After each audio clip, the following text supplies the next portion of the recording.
Hi guys, welcome back to Unit 3, Discussion 1, Fossils and Erosion. So in this discussion, we're specifically going to look at what are fossils, the 5 principles of rock formation, and what is erosion. So fossils are defined as the remains of dead organisms that did not decay. And this requires an organism to be buried very, very quickly and then protected from air and water after they are buried. And this serves as a record of change in species and a record of change in species within an ecosystem over time. So we can see the changes within a species, but we can also see the changes of the species that may live in that ecosystem, whether they're coming in and out, they're losing some are going extinct, etc. And these fossils can come in many, many forms. Sometimes we have preserved remains. If you think of an ammonite shell, sometimes we get impressions of the remains, which is called a compression fossil, and that's one that might show an outline of a plant. And then sometimes we'll also get ones that are marks made by an organism during its lifetime, so footprints and claw marks.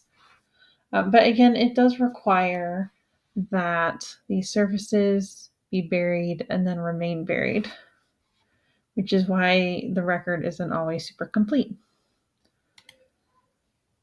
All right, so rock formation.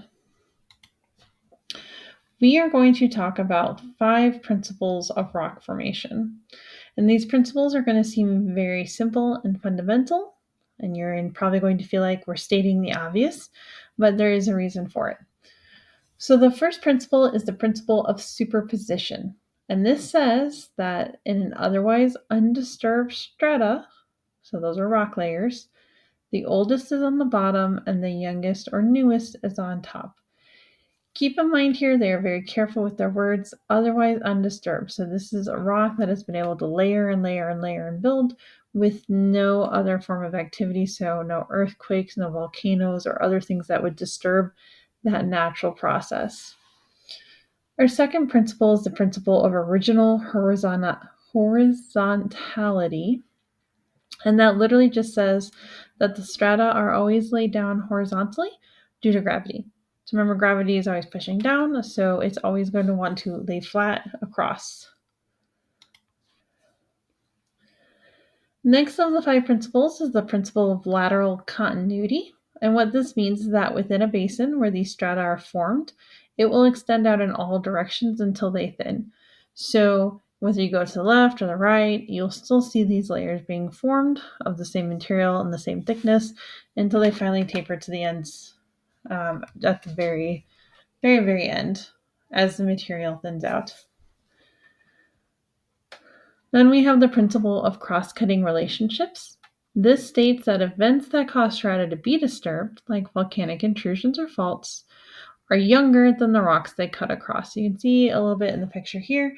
If you have something coming up and pushing out, that is going to be your youngest rock compared to the other rocks that are part of that group. And then last but not least, we have the principle of faunal succession. And this is where unique fossil groupings in strata can be used to group rocks together at the same time and same age, even if they're in different geographical locations, because we know that these things existed in a certain order, and we know approximately when we think these things existed. So if you see an ammonite, you know that the ammonite is going to have been from the same period as other ammonites because they did eventually go extinct, right? So it's just using that knowledge of these creatures were only alive in this time period to say that these rocks must also be from this time period. And you have to remember, with anything else that's on the geologic scale, this is still a really broad time frame, right? This is not down to, oh, that happened within a 10-year period or even 100 or 1,000-year period. We're talking about hundreds of thousands, if not million-year-long periods where these things are occurring.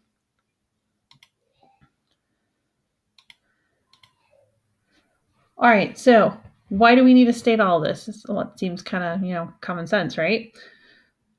By stating principles like this, it allows us to say with confidence that fossils occurring in a specific order can be relatively dated to each other. So by saying we know the rocks had to be put down in order, we can also say the fossils then had to be put down in that same order. And this allows us to say that when the fossil groupings are found together in a similar style of rock, then even if those rocks weren't anywhere near each other, we can pretty confidently conclude that they occurred at that same time.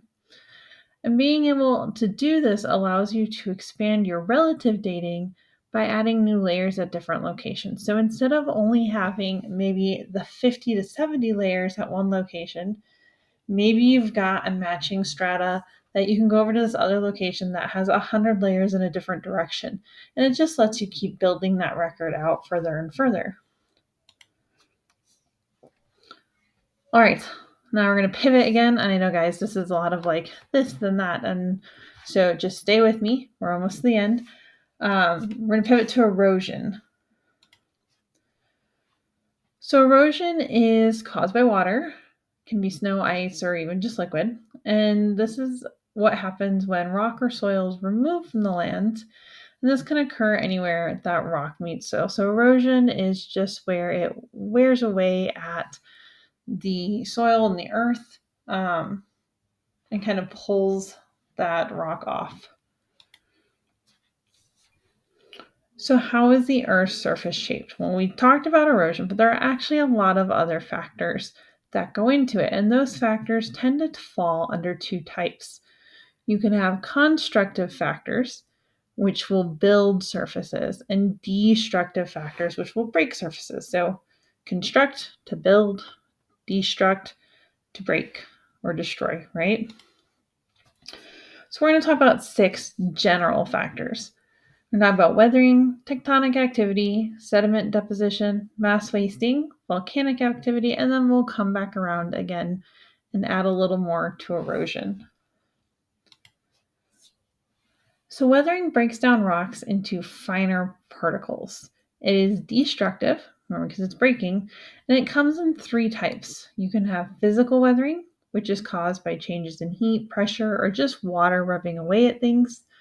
You can get chemical weathering, which is when chemical reactions dissolve rock. So when you think about acidity, if you've got super acidic water or things going on like that, it will dissolve those rocks and break them down. And then we also have biological weathering. So think about nitrifying bacteria, tree roots, anything that breaks through and damages those rocks. We also have tectonic activity.